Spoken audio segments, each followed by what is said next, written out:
eat prasad only. We should try to stand without offense. We should do that, those kind of things. We should focus our energy on those kind of things. Not on we study Bhagavatam, not on figuring out, oh, when I go back home, will I worship Lakshmi Narayana or will I worship Radha Krishna? It's all not required. That speculation is not required at this But the stage. problem, Mahaprabhu telling is a basic like this, chanting. Prabhupada also says first try to understand you are not this body. It's a Prabhu telling we can understand this creation or cannot understand after the end. Because we cannot understand even Krishna and Narayana himself. How to understand the Krishna? Thank you, Prabhu. I appreciate your honesty. Okay, we should start.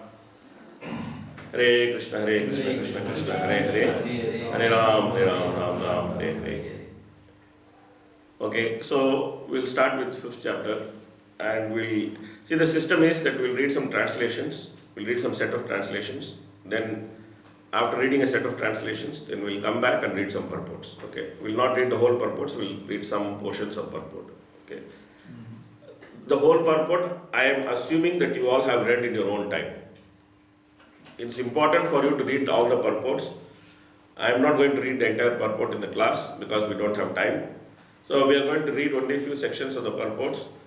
But I am assuming that you have read all the purports. And just because we are reading some sections of purports, don't have a wrong impression that sections which you are reading are important sections. Other portion of the purport is not important. Don't have that wrong impression. Sometimes devotees see this, I highlighted some purport and then they think that, oh, this is important and rest is not important. I am highlighting these purports only for the sake of some discussion which is relevant for the class. I am not highlighting in the sense that this is important, this is not important. Every word of Prabhupada's purport is important. There is no distinction between one word and another word.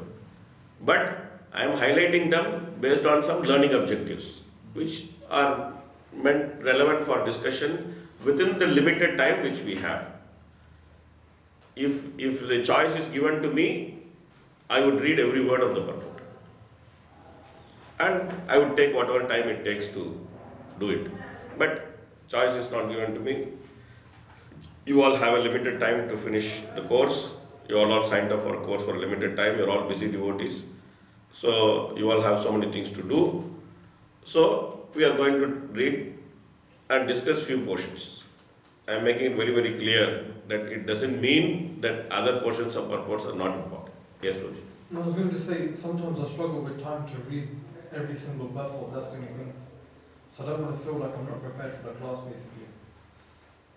Yeah, but you should read. No?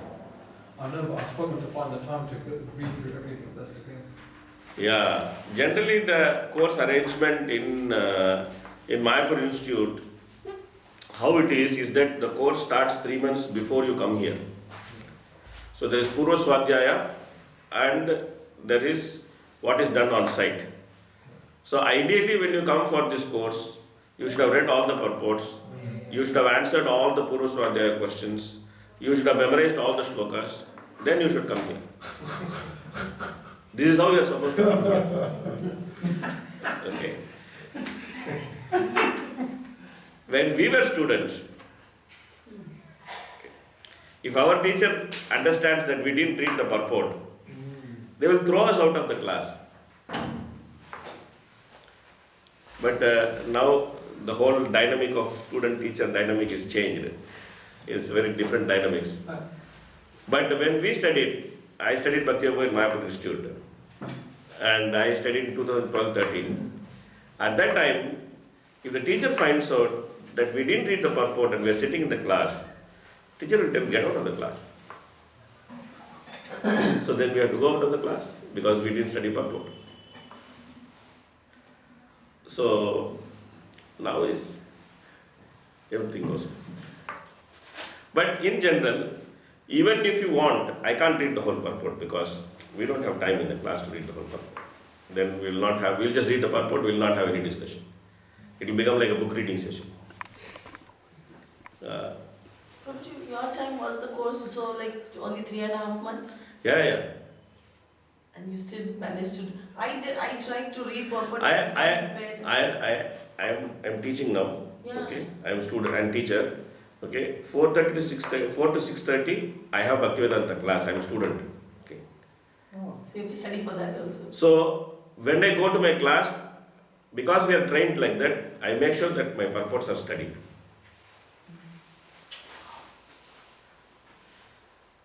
We are trained like that. If you go sit in the class without studying purport, we feel as if we made illegal entry into the class. We are trained like that. Irrespective of whatever we do, we will make sure that when we go to the class, we have studied our purports. Then we don't have a problem, we sit there. Whatever discussion takes place, it makes sense. You studied just the day before, or you have studied 2-3 years back, underlined and kept it? I studied few years back also, but when I started Bhaktivedanta, then generally our system, what we do is that me and my wife, we sit and study the purports for the next week, the previous week. Oh. So, Do you plan to do the whole chapter today? I may not do the whole chapter today. I don't know, I am very, very poor in these things. I don't know where I will start, where I will stop. It depends on the class.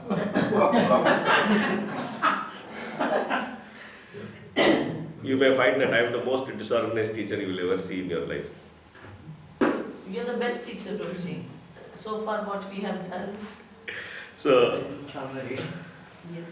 I will just go by the class. If there are more questions, we will have more time. If there are no questions, we will finish very fast. It depends on that. It depends on all of you. It not depends on me. And there is no time for question. Anytime you want, we can ask question. It's not like there's a question time. Whenever you have a question, just raise your hand and ask question. That's it. Basically, I wanted to ask this question, but I didn't want to disrupt the class. Yeah. You said earlier, if you don't understand creation, you cannot appreciate the rasa dance. Yeah. So how could you just elaborate on that, please? See, the point is, the gopis are complaining to Krishna that why did you leave? Okay. And Krishna tells them that I never left. Okay. I only became invisible to you, that Prabhuji quoted that sloka. I only became invisible to you only to increase your love for me. Okay. He left to increase the love. Yeah. He only became invisible to that. He didn't leave actually. Okay. Krishna never leaves. It's not in Krishna's dictionary to leave someone. Krishna doesn't abandon anybody. Sometimes Krishna even says that. In Bhagavad Gita, Krishna says, I abandoned these guys. Yes. Okay. And they will go to the lowest of the yonis and they will eternally be there, abandoned. Really? Did Krishna abandon them? No, because he is still sitting in their heart as Paramatma. In Krishna's dictionary, the word abandon is not there. Even if Krishna says like that. But because he is always there with us as Paramatma, he is seeing what we are doing, he is giving us results, he is taking care of us. Okay. So, what Krishna does is that he only wants to see that are we fit for reciprocating his love.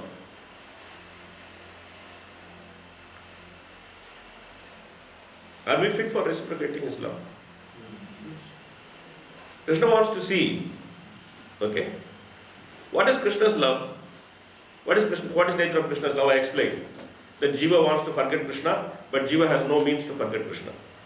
The nature of Krishna's love is that because Jiva wants to forget Krishna, Krishna himself makes arrangement for Jiva to forget Krishna. So selfless is Krishna's love. Krishna doesn't tell Jiva, oh, you want to forget me? Okay, go to hell. I'm not going to take care of you. I'm going to kick you out. Finished. You do whatever you want. Krishna doesn't say that. Krishna creates a place for them, those who want to forget him. And then Krishna actually creates different type of bodies by which they can try to enjoy without him. From Brahma's body to ant's body, whatever it is. He creates so many different type of body.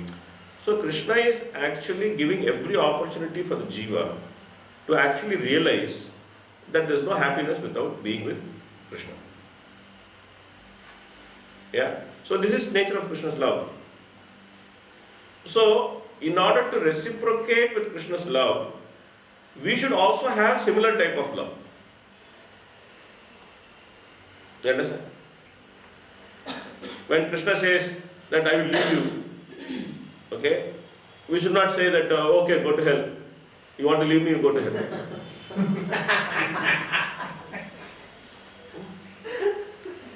That is why Mahaprabhu is saying, Ashirsya padaratam pirastu mamadashana nirmahtam karotu va ida tada va vidadhatu lampato man prana natastu saiva naparava. Whether you accept me or reject me, I will always consider you as you as my lover. Right? This is how Krishna is. So, in the creation, Krishna gives an opportunity to the jiva to understand that nature of Krishna.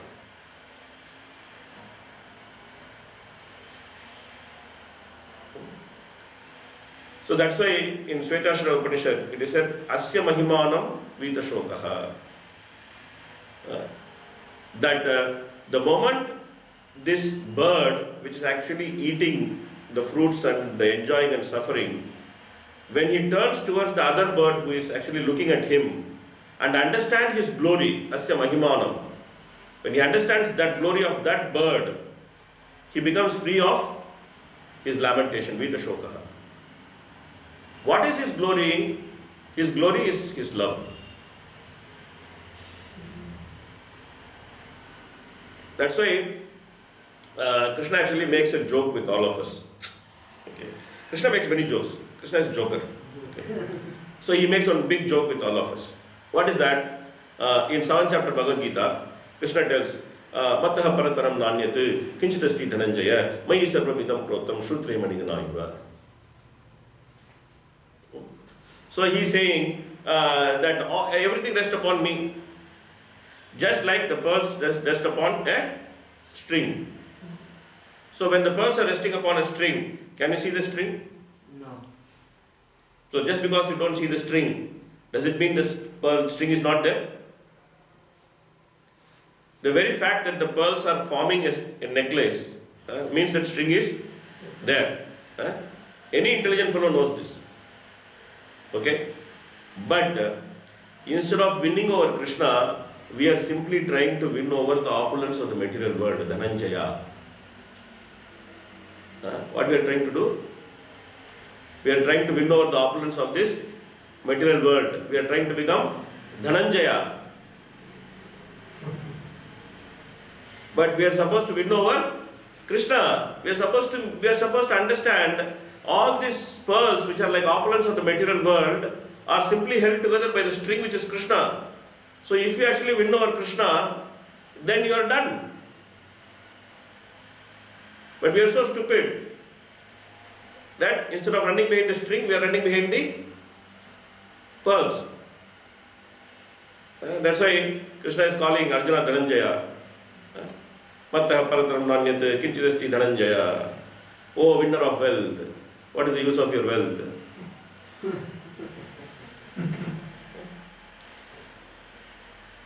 So then he actually says that how he is like that string. In the series of shlokas, he says how he constitutes that string.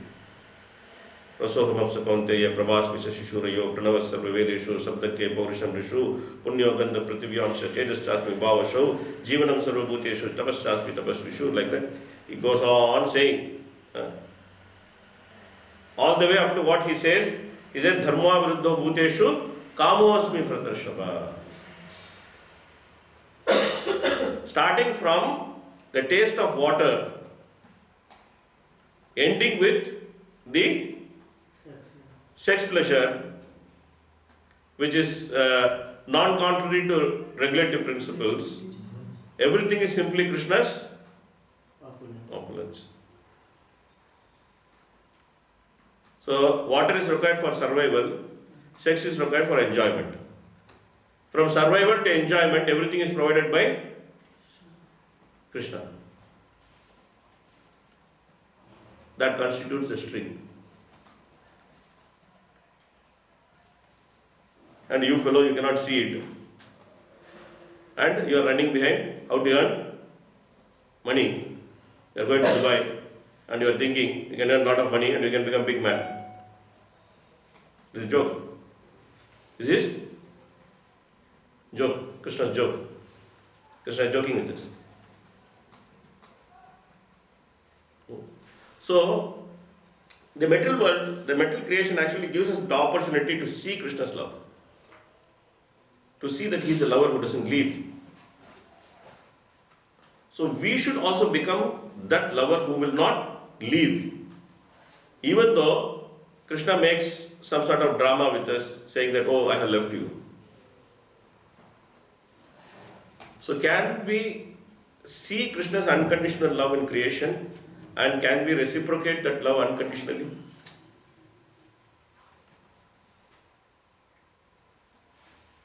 So where else you will see Krishna's unconditional love? Tell me, please. Where else would we see this love? Yeah. Devotees. Where else you will see this love? Nowhere else you can see this love. Only in creation you can see this love. These devotees also. Yeah, when they come here, we'll see that. We see that. His devotees come here to show us that. Okay, that is the second sloka of 5.2. Janasya Krishna Adhimukasya Deva Adharmasilasya Sudukitasya Anugrahaya Charanti Nun 5.3 Anugrahaya Charanti Nunam Bhutani Bhavyani Janardanasya.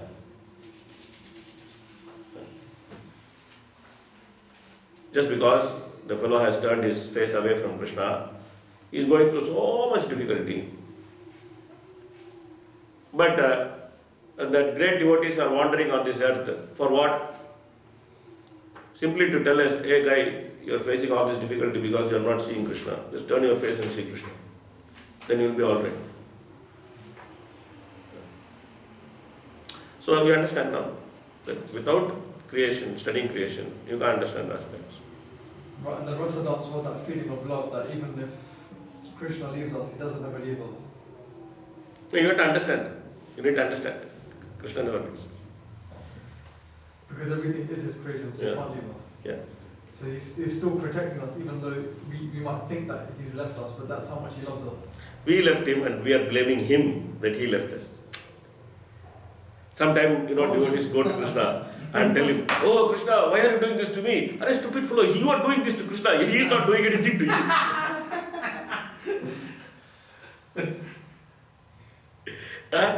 Sometimes it's all very funny, this whole material world is a funny place. All kinds of people go and complain to God. Oh God, why are you doing this to me? The guy doesn't understand, he is doing this to God, God is not doing anything to him. And God has to complain. Krishna has to complain. Oh stupid fellow, why are you doing this to me? Why did you leave me and come and you are doing all this nonsense here? But we go and complain to Krishna. Why are you not helping me to make so much nonsense? What is this? I want to do so much nonsense. You are not helping me. But the thing is why would we see as Krishna has left us? Yeah, because of ignorance. But we would only think that he would have left us as if we saw Him leave physically in a sense, isn't it? Otherwise people wouldn't even know about Krishna, isn't it? Yeah, we don't want to know about Krishna now. See, why did we come to material world? Oh, in that sense. Why did we come to material Because world? we forgot about Him in the first place. No, we don't want to know about Him. We want to make Him non-existent. You bloody fellow, you exist in my life. I want to make you non-existent. I will take your place.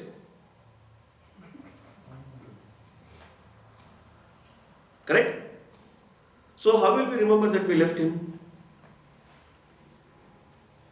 By rekindling our relationship with Him. Yeah, but before that you can't remember that we left Him. Right. Right? Because we want to erase Him. Right? So we need an arousal of that love, isn't it? Yeah. So that's what Bhagavatam is trying to do. That's what there is creation, explanation of creation in Bhagavatam. Otherwise, you think why Bhagavatam will explain creation? Why Bhagavatam must explain creation? Why is Bhagavatam explained? Why Bhagavatam must explain creation? Maitreya has nothing else to talk or what? So we can learn from it, isn't it?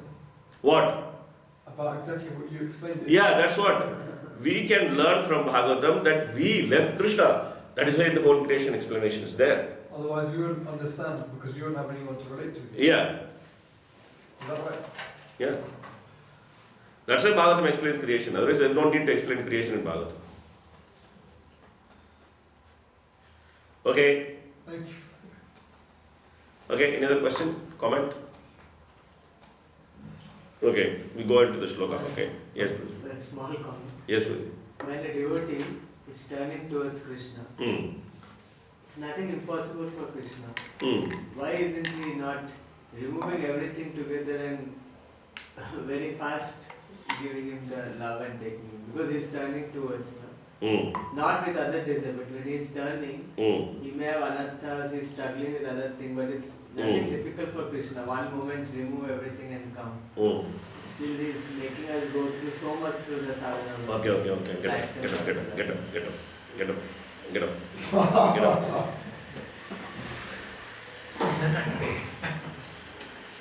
It's not very difficult. You didn't put anyone else to get up from it. Yeah. Okay. Turn this side. Turn, face the class. Face the class. Okay. Face the class. Turn. Face the class. Okay. Okay. Now, sure. Catch hold of his hand. Catch hold of his hand. Okay.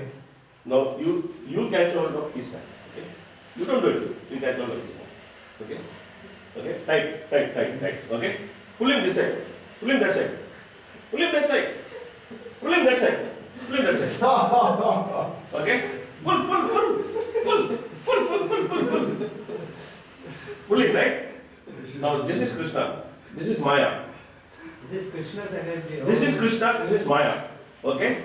Now Krishna is pulling you towards him. Okay. Now what do you have to do to go towards Krishna? Leave that hand. You will be holding Maya tightly.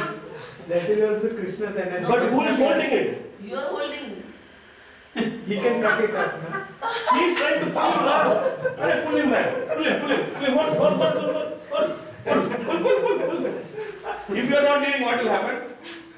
He can cut it by his power. Yeah, so what he has to do? He has to cut this hand which is holding. Right? So when he cuts this hand, it will be very happy for you. Oh, my hand is getting cut. Very happy for you. But why would you do that? It's painful. That's what happens. That is why devotee suffers. When devotee wants Krishna and Maya together, because Krishna is trying to cut off the devotee's relationship with Maya, the devotee suffers. Is clear? Is clear? When the devotee tries to cut off Maya's connection. Yeah, devotee is holding Maya, okay, does not leave it. Okay? So Krishna is pulling. Maya is also pulling. Maya is pulling him away from Krishna. Krishna is pulling him towards. So he is not leaving. So then what will happen? Krishna has to snatch this guy away from Maya. Krishna has to put so much force that this guy will automatically leave Maya. Then what happens? The guy has to experience pain. So is that pain given by Krishna? No. No, the pain is because Our attachment to Maya. we don't want to give up Maya. That's why one Prabhupada disciple went and asked Prabhupada, why did Krishna create Maya? Prabhupada asked him back, why did you create Maya? Maya?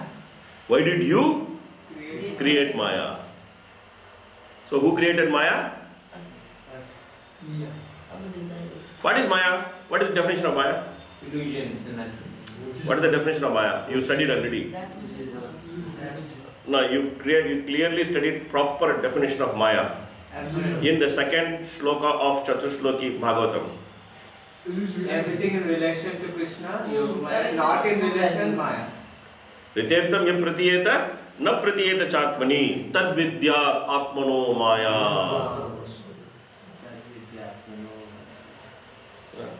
You already studied definition of Maya. You should not be in Maya anymore because you know what is Maya. Ritettam ya pratiyeta nat pratiyeta chatmani tad vidya atmano Maya. Yata bhaso yata tamaha.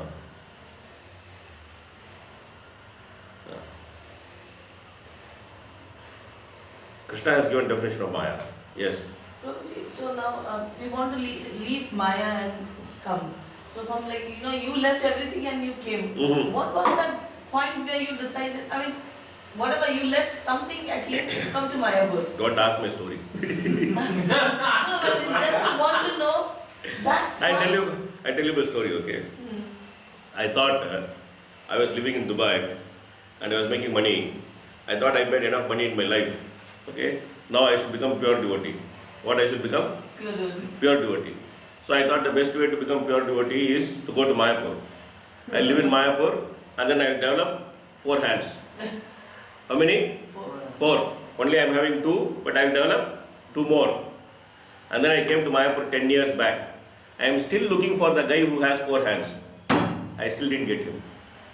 The point is, I am telling you that change of place, it may matter, but it doesn't matter so much as change of consciousness. 10 years in Mayapur, I realized that place has changed, but my consciousness has not changed. Place has Because changed. it's not it must have changed, right? Yeah. It has an effect, right? Yeah, it has effect because Mahaprabhu's mercy is there, it has effect. All that is there, but it is not as much as I was imagining. Okay. You understand? Expected was high. I was expecting that the moment I land in Mayapur, I will have 4 hands. Okay, and now I am seeing that whatever 2 hands I have is also useless. Prabhuji, no, I am asking from my perspective. We are sailing the same boat. We are done. We feel, and we want to come. You should ask your spiritual master what you should do. It's inaccessible. Okay, we'll discuss separately. Yeah, sure, Prabhuji. Thank you. Okay, so we'll make the 3rd attempt to start the chapter. 5.1. Sri Sukha Uvacha. We can just study together. Okay, read, chant together. Huh? 9.1. Oh, you already finished 5. Huh? 5 to 8 over 5 to 8 finished. Huh? From 9 9 to to 12. 12. 94. This unit is 9 to 12. 9 to 12. Okay.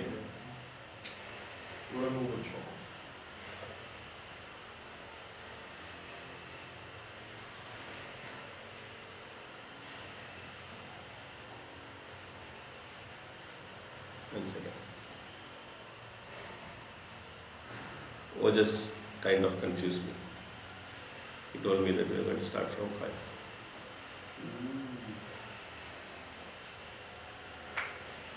Yeah, it doesn't matter. Wherever we start is fine. So that means only 2 weeks. We are not going to be there in 3 weeks.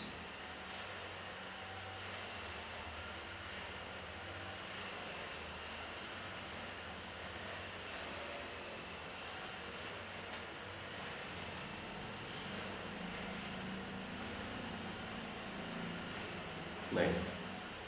Okay, Brahma's prayers for creative energy. Okay, so in the first